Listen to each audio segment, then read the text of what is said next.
Hey guys, what's up? It's your girl Rajanae. Welcome back to my channel. If this is your first time here, I'm glad. See, you make good decisions in life. That's just what that means.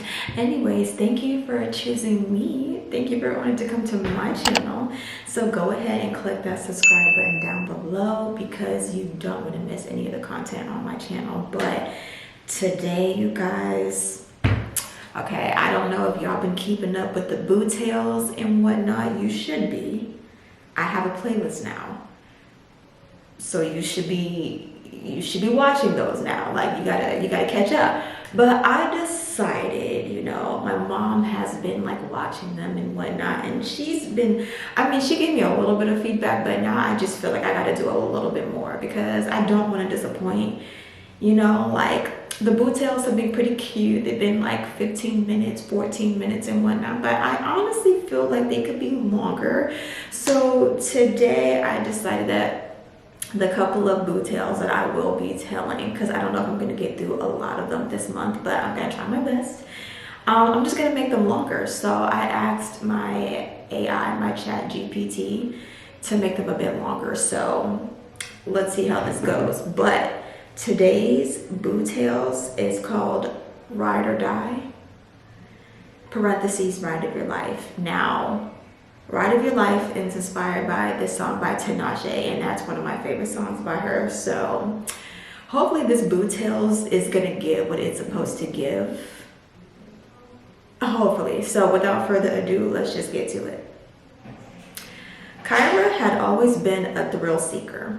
She lived for the rush of adrenaline and the feeling of freedom that came from breaking rules.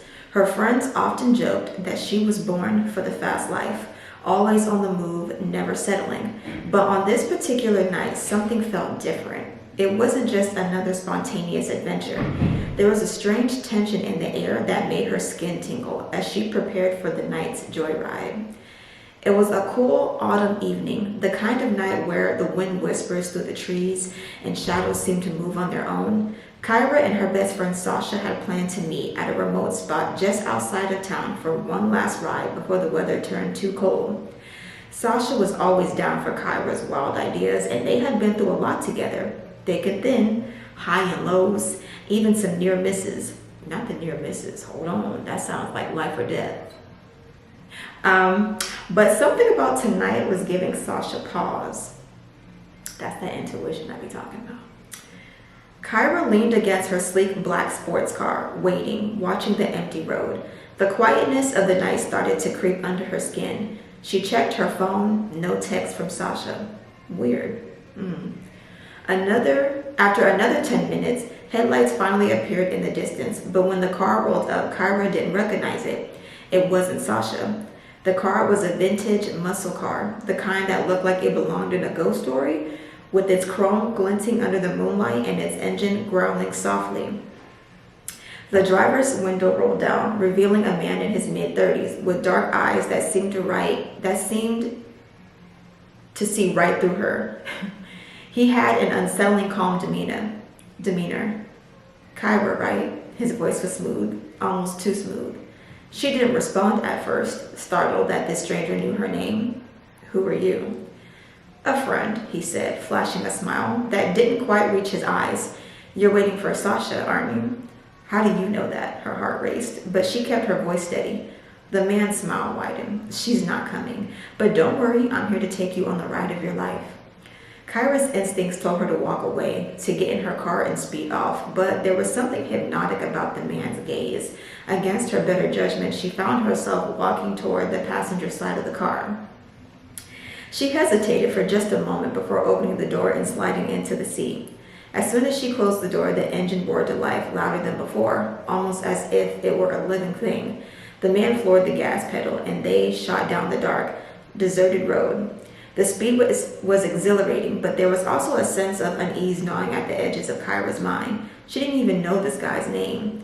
Where are we going? She asked, trying to keep her cool. Somewhere special, the man replied, his tone cryptic. They sped through town, the street lights blurring by. Kyra looked out the window, noticing that the streets were completely empty. No people, no cars, just an eerie, endless stretch of road. Then, out of nowhere, the surroundings began to change. The buildings blurred, warping into unfamiliar shapes.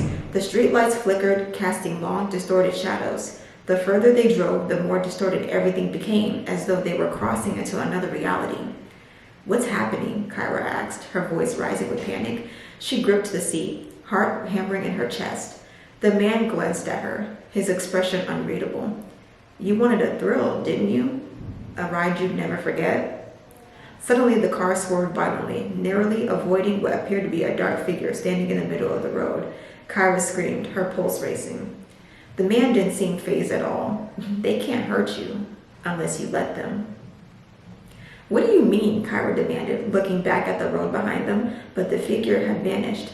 "They're your doubts, your regrets, every bad decision you've ever made." His voice remained unnervingly calm. "This ride is more than just a joyride, Kyra. It's a test." Kyra's stomach twisted in knots. A test for what? The man's eyes flickered to her for just a second, and in that moment, something dark and hollow shifted in his gaze. "Your soul." Oh, gosh, no, not the soul. The air in the car seemed to drop 10 degrees, and Kyra felt a deep, paralyzing fear settle over her. She instinctively reached out for the door handle, but it wouldn't budge. "I want to get out," she said, her voice shaking. "Let me out."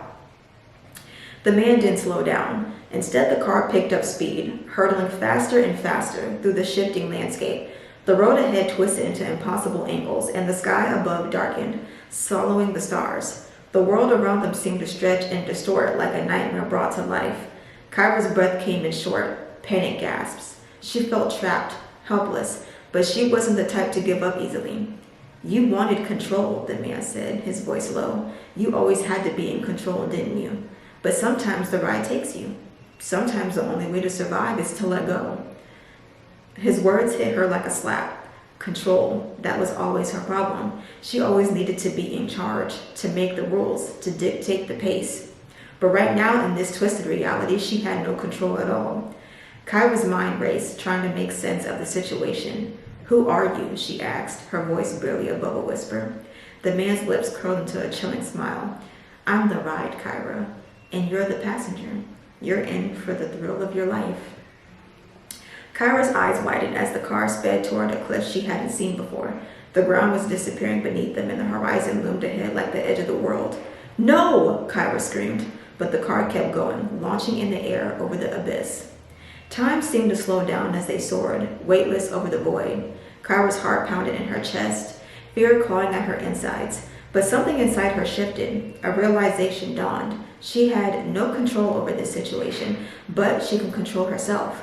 How she reacted, what she chose to believe. She closed her eyes, taking a deep breath. In that moment, she let go. She let go of the fear, the need for control, the doubts and regrets that had haunted her. Whatever happened next, she would face it head on. When Kyra opened her eyes, the car had landed softly on the other side of the cliff. The landscape around them was still distorted, but it was calmer now, less threatening. The man turned to her, his expression softer, almost approving. "Not everyone makes it this far." Kyra stared at him, her mind racing. What was the point of all this? "To show you the truth," he said simply. "You spent your whole life running, chasing thrills, trying to outrun your own fears. But the real test isn't how fast you can go, it's whether you can face what's inside you." Kyra sat in silence, processing his words. He was right. She had been running for so long, trying to fill the void with excitement and danger. But in the end, it wasn't about the ride, it was about her. Her choices, her mindset, her ability to let go when it mattered most. The man shifted the car into park and turned to her one last time. "You've passed, Kyra. But remember, the ride isn't over. It never is." And with that, he disappeared. The car door unlocked, and Kyra found herself sitting alone in the driver's seat of her own car, back at the spot where she had been waiting for Sasha. The night was still, the wind barely rustling the trees. It was as if nothing had happened, but Kyra knew better. As she stepped out of the car, the lesson was clear. Life isn't about controlling every twist and turn. Sometimes you just have to let go, trust the ride, and face yourself along the way. So I guess the moral of the story was the true ride of your life is learning to let go of control, facing your fears, and trusting in the journey, no matter how terrifying it may seem or it might seem. Ooh. Ooh, okay. What you guys think about that? Not too bad, I guess. Not too scary. I think that's a really good story. I'm glad that was a really good lesson as well, because I feel like I can learn from this actually. I have grown up being such a fearful person, and not being able to like chase my dreams and like be confident within myself, no matter what life throws at me or whatever comes my way as far as chasing my dreams.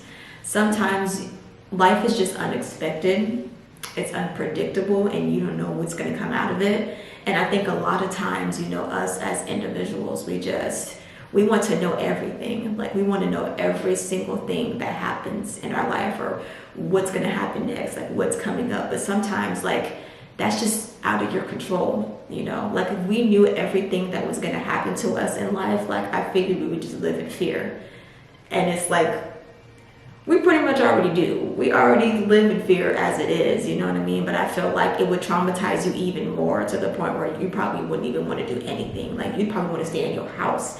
But it's not about that, you know what I mean? Like, sometimes you're not meant to know all the answers, and this is, you don't have to be religious, but if you are, or if you're very spiritual like I am, you realize that you just have to trust God. You have to trust your intuition, trust yourself at the end of the day. I feel like when you don't have confidence in yourself and you don't have faith in yourself, everything you do is going to be hesitant. You're going to be scared to do it, like, you're going to hold yourself back. And it's like, why would you not trust yourself? Trusting yourself should definitely be something that you should do in this life, you know what I mean? If not anything else, because it's kind of hard to trust other people, but trusting yourself should be something that is automatic. So I don't know, I feel like at the end of the day, that's a good lesson, like, stop trying to take control of everything. I feel like that just brings on stress, that brings on like mental issues, with you trying to control everything else, or controlling things that you can't. Just control yourself, control how you react to situations, control how you respond. At the end of the day, if you make good decisions, and or whatever decision that you make, because it may not always be the best one, but just know that you did the best that you can. And life is not over. It's not over, baby. Okay, you're still here, you're still alive and well, and life goes on. But also, don't be afraid to face your fears. Okay, because fears is also just in your mind. Sometimes your brain is so powerful that it creates these crazy things in your mind that lets you think, oh, I can't do this, or oh, this is scary, or oh, I could never. But what if you can, though? It's all those different doubts in your mind that you give yourself that's not even real. But your brain has tricked you into believing those things because you don't have confidence within yourself. You don't believe in yourself enough to know that you can overcome any adversity that comes your way, And God would not give you an issue or a problem or a challenge if God didn't feel like you could accept it or that you could overcome it. So don't be afraid to go out there and face your fears. Sometimes you do have to let go. I feel like the more fear that you have, the more you clench. And the more your body is so tense, you know what I mean? Like, you ever been on like a ride or something like that? Like, literally, but the ride of your life. But no, like an actual like amusement park, and you've been on a ride, and like you get so scared when like the ride is at the very, very top, or when it drops and your body starts to clench, That's how I feel like people are in life. You clench way too much. You fear way too much. And it's just like, your heart has been wanting this dream. You've been wanting to go after this, and yet you're clenching so hard. And it's like, why? Your body is way too tense. That's way too much, how do I say it? Pressure, way too much stress that you're putting your body through because you're clenching so much in fear. Let go. Relax. Trust yourself. Trust God. Trust your intuition that if this doesn't work out, or whatever the case may be, something better is coming for you. At least you can say you tried. I feel like a lot of people in this world, they make fun of a lot of people for trying, for actually putting in effort that they're not willing to put in, but you're putting into it. You're putting in the effort, and as long as you try, that's all that matters. You never know what comes out of you trying. So face your fears. It might not be as scary as you think. I hope I clarified that. Anyways, I hope you guys enjoyed this Boo Tales. Let me know if you resonated with Kyra. You know, I'm mad she let itch. You on your own, because I'm not coming. Girl, where you been? Like, no, she didn't just leave you like that. But I don't know. Hey, sometimes, you know, I mean, maybe that was the lesson. Like, maybe Sasha knew and was like, nah, like, she got to be able to face her fears herself, you know? Or maybe she just felt like Sasha was just way too controlling and she couldn't. I don't know, she wasn't down, you know? Like, you know what I'm saying? Like, sometimes, like, maybe if someone else sees you face your fears, you may inspire somebody else to do the same. I mean, I don't know. But let me know if you resonate with the story. Let me know in the comments down below. Was it yay, nay? How did you think my AI did? I don't know. It wasn't too bad. It wasn't too bad at all. All right. Without further ado, I might film another Boo Tales. I might, and then I might film a haul for you guys. So I don't know. I'm gonna try to get this out as much as possible. Without further ado, I'm gonna see y'all later. Bye.